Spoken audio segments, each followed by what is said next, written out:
കഴിഞ്ഞ ദിനം IPL വിരാട് കോഹ്ലിയുടെ എണ്ണം പറഞ്ഞ സെഞ്ചുറിക്കൊപ്പം മറ്റൊരു മനോഹരമായ മുഹൂർത്തം കൂടിയുണ്ടായിരുന്നു. മത്സരത്തിന്റെ 17ാമത്തെ ഓവറിലായിരുന്നു ആ സംഭവം അരങ്ങേറിയത്.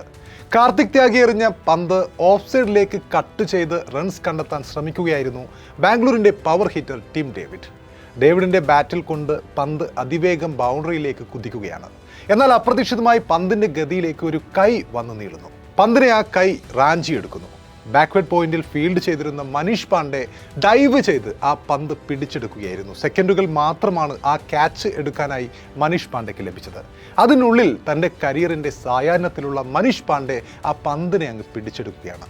മനീഷ് പാണ്ഡെയുടെ പ്രകടനം കണ്ട് പന്തെറിഞ്ഞ കാർത്തിക് ത്യാഗി തലയിൽ കൈവച്ച് നിൽക്കുന്നുണ്ടായിരുന്നു. അപ്പോൾ ബാറ്ററായ ടിം ഡേവിഡും നോൺ സ്ട്രൈക്കർ എൻഡിലുണ്ടായിരുന്ന സാക്ഷാൽ വിരാട് കോഹ്ലിയും ആ ക്യാച്ച് കണ്ട് ഞെട്ടിപ്പോയ ഒരു ഭാവത്തിലായിരുന്നു. പിന്നീട് വിരാട് കോഹ്ലി അതിനുശേഷം മനീഷ് പാണ്ഡെയെ നേരിട്ട് അഭിനന്ദിക്കുകയും കെട്ടിപ്പിടിക്കുകയൊക്കെ ചെയ്യുന്നുണ്ട് ഇടവേളയിൽ. IPL കഴിഞ്ഞ ദിനം നടന്ന മത്സരത്തിൽ മനീഷ് പാണ്ഡെ എടുത്ത ആ ക്യാച്ചിനെ ഈ സീസണിലെ ഏറ്റവും മികച്ച ക്യാച്ചിനുള്ള അവാർഡ് നൽകണമെന്ന് ആ സമയത്ത് കമന്റേറ്റർമാരും മറ്റുമൊക്കെ ആ സമയത്ത് അഭിനന്ദനവുമായി പറയുന്നുണ്ടായിരുന്നു. Manish Pandey deserves a special appreciation for taking one of the greatest ever catches in IPL. The reaction of Tyagi, David and Kohli says it all.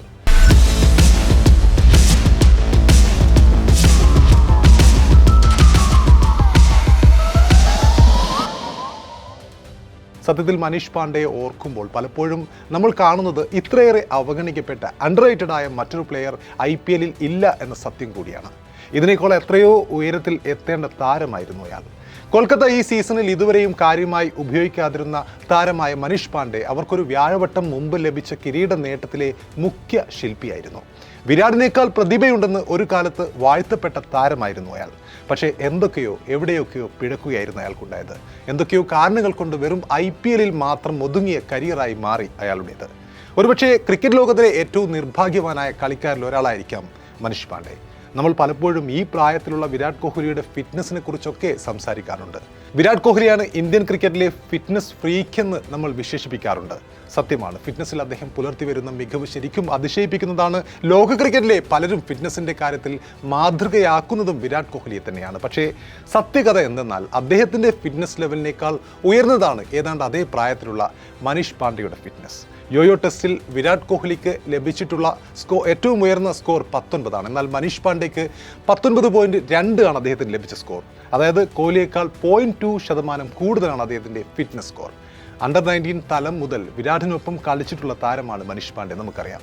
പക്ഷേ വിരാട് കോഹ്ലിയെ പോലെ വലിയൊരു താരപദവി കൈവരിക്കാൻ അദ്ദേഹത്തിന് കഴിഞ്ഞിട്ടില്ല എന്നതാണ് സത്യം. ഒരുപക്ഷെ അദ്ദേഹത്തെക്കാൾ വിരാടിനേക്കാൾ മുമ്പേ IPL ഡൊമസ്റ്റിക്കിലും അടക്കം തിളങ്ങിയിട്ടുണ്ടെങ്കിലും വിരാട് കോഹ്ലിക്കും മുമ്പേ നമുക്കറിയാം 2009 RCBക്ക് വേണ്ടി IPL ക്രിക്കറ്റിൽ സെഞ്ചുറി നേടിയ ആദ്യത്തെ ഇന്ത്യൻ കളിക്കാരനായിരുന്നു ഒരു ഘട്ടത്തിൽ മനീഷ് പാണ്ഡെ. അന്ന് അദ്ദേഹം നേടിയത് 114 റൺസാണ്. മറ്റു ചിലരെ പോലെ കൊട്ടിപ്പാടാൻ ആൾക്കൂട്ടമോ വികാരപ്പടയോ ഒന്നും ഇല്ലാത്ത പ്ലെയറാണ് മനീഷ്. വളരെ ഫാൻ ബേസ് കുറവാണ്. എങ്കിലും മറ്റു പലർക്കും സാധിക്കാത്തത് ഒരുപാട് നേടിയെടുത്തിട്ടുണ്ട് അയാൾ. പലർക്കും സ്വപ്നമായ ഓസീസ് മണ്ണിലെ ഒരു സെഞ്ചുറി നേടിയ താരമാണ് മനീഷ് പാണ്ഡെ. T20 ഏതാണ്ട് 40-നടുത്തുള്ള ശരാശരിയുള്ള താരമാണ്. ഡൊമസ്റ്റിക്കിലും മികച്ച ഫോമിലും കർണാടകയെ കിരീടങ്ങളിൽ നിന്നും കിരീടങ്ങളിലേക്ക് എത്തിച്ച അവരുടെ ക്യാപ്റ്റനും കൂടിയായിരുന്നു ഒരു കാലത്ത് മനീഷ് പാണ്ഡെ. എന്നിട്ടും പ്രതിഭാ ധാരാളിത്തമുള്ള ഇന്ത്യൻ ടീമിൽ അവസരം കാത്ത് ബെഞ്ചിൽ ഇരിക്കാനും ടീമിന് വെള്ളം കൊണ്ട് കൊടുക്കാനുമായിരുന്നു അയാളുടെ പ്രൈം കാലത്തെ വിധി.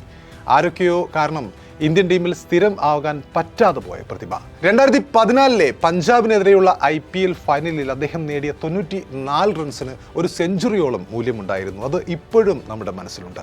2015 തൻ്റെ അന്താരാഷ്ട്ര ക്രിക്കറ്റ് അരങ്ങേറ്റ മത്സരത്തിൽ സിംബാബ്വേക്കെതിരെ 71 റൺസ് നേടി മാച്ച് വിന്നിംഗ് പെർഫോമൻസ് കാഴ്ചവെച്ച താരമായിരുന്നു മനീഷ് പാണ്ഡെ. അതുപോലെ നേരത്തെ പറഞ്ഞതുപോലെ ഓസീസിനെതിരെയുള്ള ഓവർസീസ് സെഞ്ചുറി. എന്നാൽ ഇപ്പോൾ കൊൽക്കത്ത നൈറ്റ് റൈഡേഴ്സ് പോലും അദ്ദേഹത്തിന് IPL വേണ്ടത്ര അവസരങ്ങൾ നൽകുന്നില്ല എന്നതാണ് സത്യം. കഴിഞ്ഞ മത്സരത്തിൽ മനീഷ് പാണ്ഡെ ഒരു അതിശയിപ്പിക്കുന്ന ക്യാച്ച് എടുത്തുവെങ്കിലും അദ്ദേഹത്തിന് ബാറ്റ് ചെയ്യാൻ പോലും അവസരം ലഭിച്ചിരുന്നില്ല. ഇപ്പോഴും KKR-നായി 4-ാം നമ്പറിൽ ബാറ്റ് ചെയ്യാൻ ഏറ്റവും അനുയോജ്യനായ കളിക്കാരൻ തന്നെയാണ് അദ്ദേഹം. നേരത്തെ ഈ IPL 2026 സീസണിലെ 45-ാം മത്സരത്തിൽ Kolkata night Riders versus Sunrisers Hyderabad ആ ഒരു മത്സരത്തിൽ ഏറ്റുമുട്ടിയപ്പോൾ ഇരു ടീമുകളും ഏറ്റുമുട്ടിയപ്പോൾ ഈ സീസണിൽ ആദ്യമായി KKR പ്ലേയിങ് 11ലേക്ക് മനീഷിനെ വിളിച്ചിരുന്നു.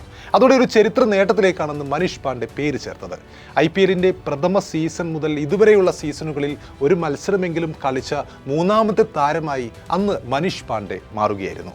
വിരാട് കോഹ്ലിയും രോഹിത് ശർമ്മയും മാത്രമാണ് ഇങ്ങനെ നിലവിൽ ഈ റെക്കോർഡുള്ള താരങ്ങൾ. മുംബൈ ഇന്ത്യൻസിനൊപ്പമാണ് മനീഷ് പാണ്ഡെ കളി തുടങ്ങിയത്. 2008 മുംബൈക്കായി ഒരു മത്സരം കളിച്ച മനീഷ് പാണ്ഡെ പിന്നീട് അടുത്ത സീസണിൽ റോയൽ ചാലഞ്ചേഴ്സ് ബാംഗ്ലൂരിലേക്ക് മാറുന്നു.